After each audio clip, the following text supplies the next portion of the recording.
Eu botei água pra ele, ele campou, chamou a água aí. Aí, ó. Arrives-tu à voler de tes propres ailes? C'est ce que je découvre petit à petit depuis que j'ai décidé en 2019 d'être heureuse dans tous les plans de ma vie. Comment ça? Je suis Céline Rigaudot, praticienne du bien-être. Et en fait, je viens d'assister à une scène dans la rue où il y avait un petit oisillon qui était dans la rue, quoi, et qui essayait de se déplacer, et une nana voulait absolument le prendre, alors que sa maman et son papa étaient pas très loin, l'oiseau, hein. Et en fait, les gens d'ici lui disaient, mais non, mais laisse-le se débrouiller, en fait. Laisse-le, regarde, il y a son papa, il y a sa maman qui sont juste à côté. Elle a tenu à prendre cet oisillon dans les mains, alors qu'on sait très bien qu'on ne doit pas, nous, en tant qu'homme ou femme, toucher.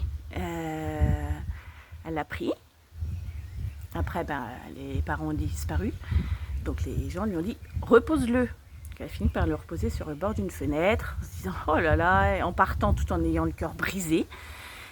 Et du coup, le petit a été tout un moment complètement HS, amorphe, mais avec les yeux qui clignaient. Et le gars où j'étais en train de prendre un café dit, ça se trouve, en fait, il a soif. Et donc, je me suis dit, comment il va lui donner à boire? Et donc, il est allé, il a trempé une serviette, et puis voilà, il a touché avec la serviette humide le bec, il a mis des petites gouttes sur le rebord de la fenêtre, et il l'a laissé faire, en fait. Et l'oiseau, il s'est revigoré, la maman est réapparue, elle s'est envolée, elle lui a donné à manger, la maman s'est envolée, l'oiseau s'est envolé du bord de la fenêtre, et il a commencé à faire sa petite vie tout en suivant la maman et en discutant avec la maman.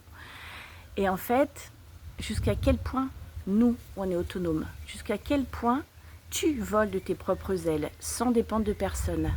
En fait, on a besoin de personnes autour de nous, pour nous accompagner, nous donner des conseils. Moi, c'est comme ça que j'ai avancé. Ma psy, Marie-France, Aurélie, enfin voilà, toutes ces personnes-là qui sont dans ma vie au jour d'aujourd'hui, Élise, enfin voilà, toutes ces personnes-là, je ne vais pas toutes les citer, qui m'ont permis de débloquer des choses, en fait, de me donner une petite goutte d'eau pour me régénérer, sont importantes. Mais en fait, qui est-ce qui choisit de voler de ses propres ailes? C'est toi. Ce n'est pas être égoïste non plus, hein, on est bien d'accord. Mais c'est se débrouiller par ses propres moyens. J'ai décidé de sortir de la dépendance affective. J'ai décidé de sortir de l'éducation nationale parce que ça ne me convenait plus. Je n'étais pas libre, ça ne répondait pas à mes valeurs.